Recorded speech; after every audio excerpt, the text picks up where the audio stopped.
Hey guys. All right. So I wanted to come in here early. So I'm actually recording this. So if you're watching this, you're actually not seeing me live, but I wanted to make sure that I did not miss a tribe talk with you guys. I'm actually currently, probably at this moment that you're watching this, out recording content here in Tulum. I can't wait to share it with you. We did some fire stuff this morning, and we're going to go out and shoot a little bit more this afternoon. That being said, I really wanted to talk to you guys about what am I eating? What do I mean by that? Well, even whether you are currently a member of my tribe and have a meal plan with me, or if you're just in this group and you've worked with me in the past, or if you're just trying to figure out, like, do I really want to get involved in this? And maybe you're just sitting back watching. But either way, this will be a great talk for you. It's super important, guys. So the reason that I've brought this up is I've been getting a lot of questions lately. Jules, can I have this? Jules, can I have that? And what I really feel like it is important is whether you are in my tribe following a meal plan, or if you're just, following macros or trying to get your feet wet and what to eat. One of the most important things that you can do is understand a nutrition label. So if you work with me, you have a meal plan and it has macros written next to the food. If you track your food in a meal tracker, you enter it in, you find the food, the correct food, you enter it in and you track it. So a lot of times I feel like what we're not doing is either we're just choosing an easier thing, like to ask a question, but you want to really start to be aware of what you're eating, okay?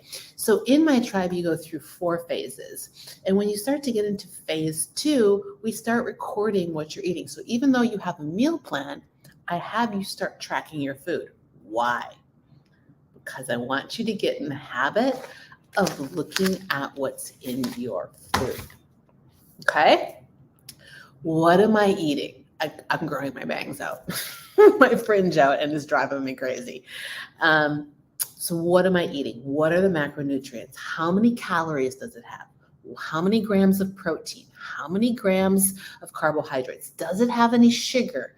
How many fats does it have in it? Looking at that information. So what I challenge you to do, if you're in my tribe and you currently have a meal plan, before asking the question, come with a solution. So, hey, Jules, can I have XYZ? And now I'm actually I'm not picking on you, Amber, but you actually just dropped a comment in this group about the mug cake that I posted. This is a great example. So the mug cake is a super opportunity to take a protein shake and turn it into something else. So if you look at the ingredients in it, those of you that might have those of you that have, say, a protein shake as a snack, right?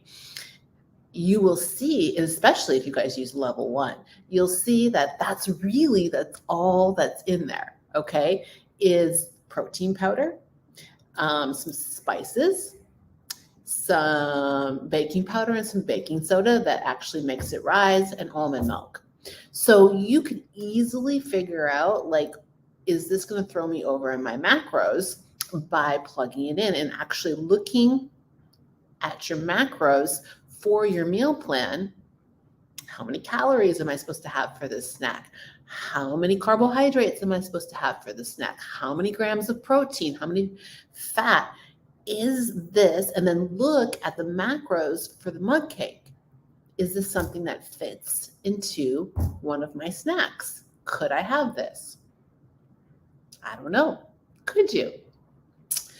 So that's just an example.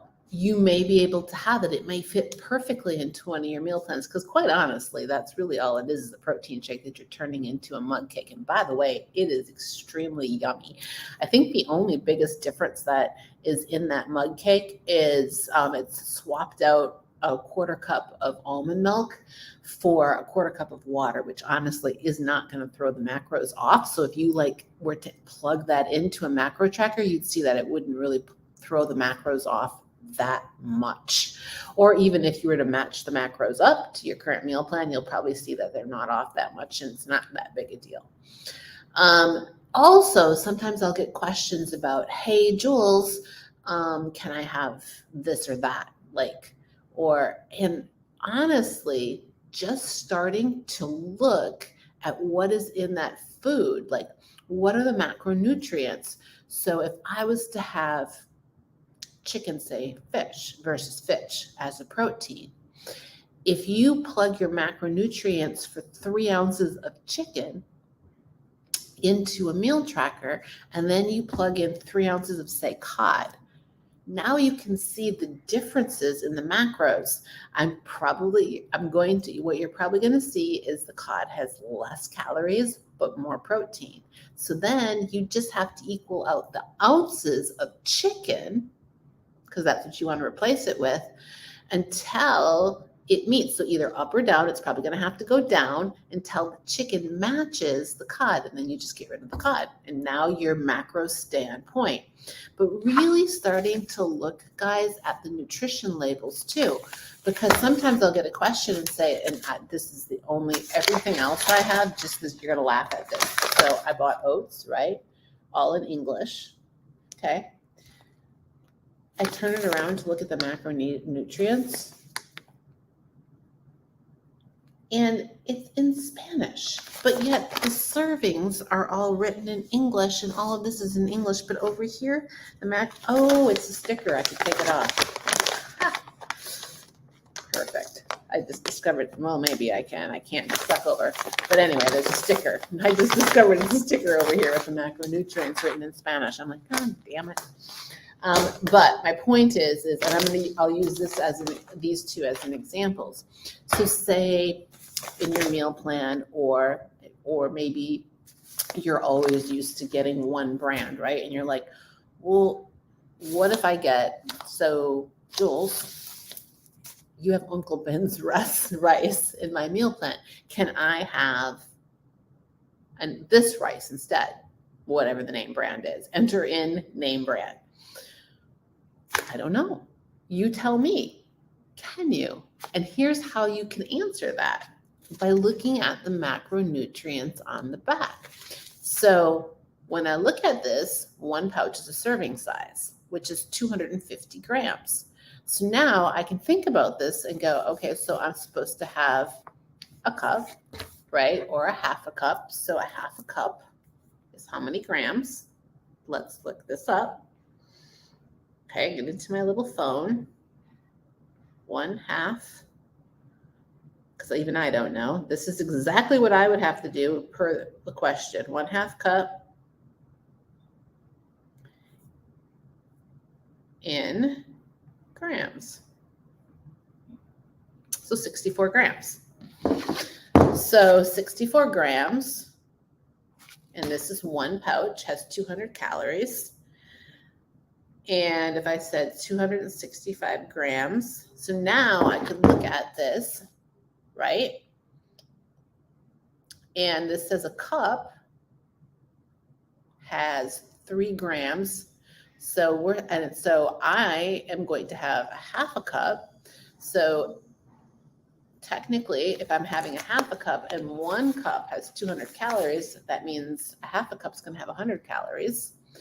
It's going to have 1.5 grams of fat versus 3. It's going to have 20 grams of carbohydrates versus the 40 that this says for a cup.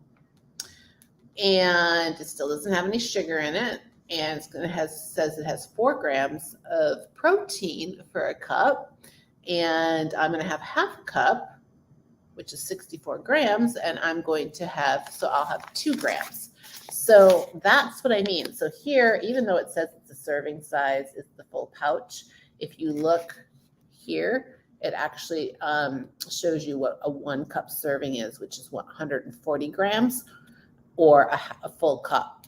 And then, so if you were to cut that in half, say you had a half a cup of rice, now cutting all of these numbers in half, you would now know, well, does Uncle Ben's rice and the rice that I have match similar, very closely in macronutrients. The same if I give you like a name brand oats, okay? Really all you have to do, and you're like, well, but I really like Red Mill oats, and you've got Quaker oats, quick oats in my meal plan. Pretty simple. Just look at the back. And the other key things, guys, with what am I eating? So that's how we like can decipher macronutrients, okay? And why something. And it's important for you guys to start to understand this. Why? Again, so you know what you're eating. Other things that you want to look for when you're looking at a nutrition label and you're starting to get used to it is sugars, okay? How many sugars? Is there any added sugar? 0 added sugar. Amazing. Looking over here. Of course, it's written in Spanish, but as far as I can see, 0 added sugar. Amazing. I also like to look at ingredients, and I know this one's going to have more than what I like. I tend to lend myself to the less ingredients, the better. So this particular oats, if I look at the ingredients in Spanish, I really have oats in here. That's it. Now this rice, because this is, by the way, let me remind, I'm going to tell you why I'm actually traveling with this rice. This rice actually has water in it.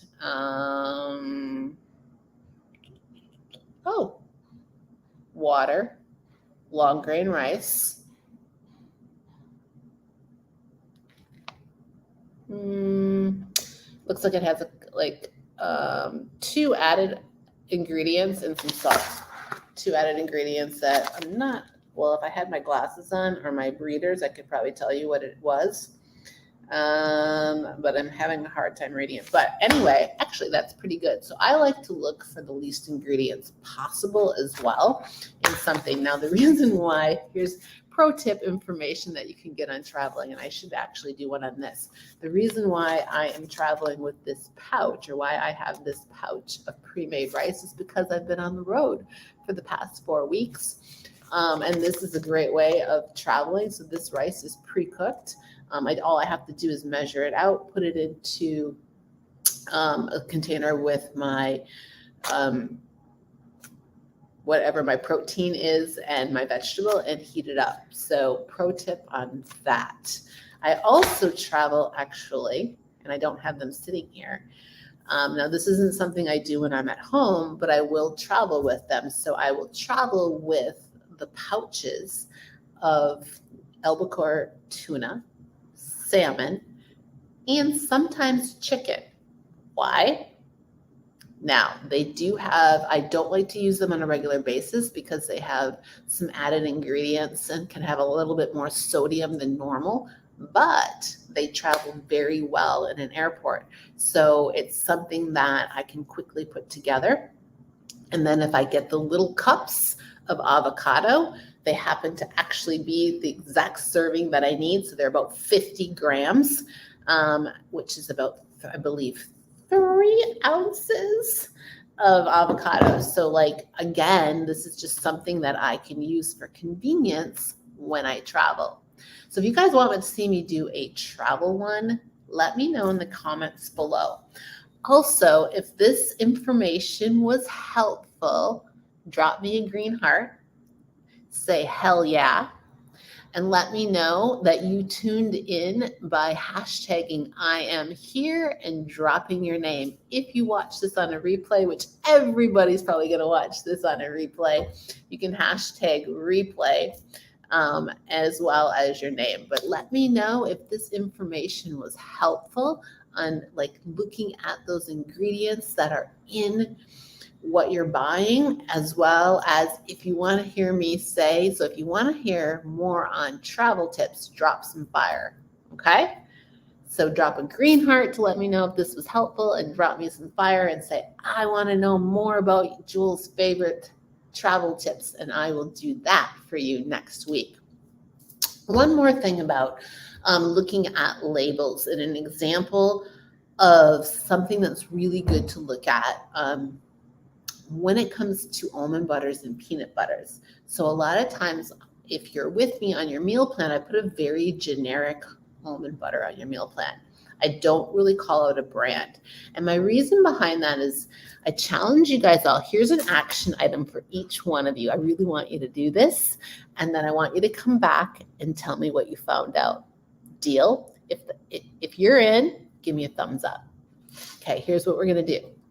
The next time you go to the grocery store, I want you to pick up your favorite peanut butter or almond butter. Okay, and this is everybody. Anybody that watches this, I want you to do this. Go pick up your favorite brand of almond butter, or if you're a peanut butter eater, peanut butter. Okay, and I want you to look at the ingredients. How many ingredients are in that almond butter? Then what I want you to do is I want you to look, and you're probably going to have to look a little bit for some of the more natural brands, and keep looking at them. And even you might even have a natural brand in your hand, but I want you to keep looking until you find one that's nuts and one other ingredient, and not an oil, like nuts and salt. That's it.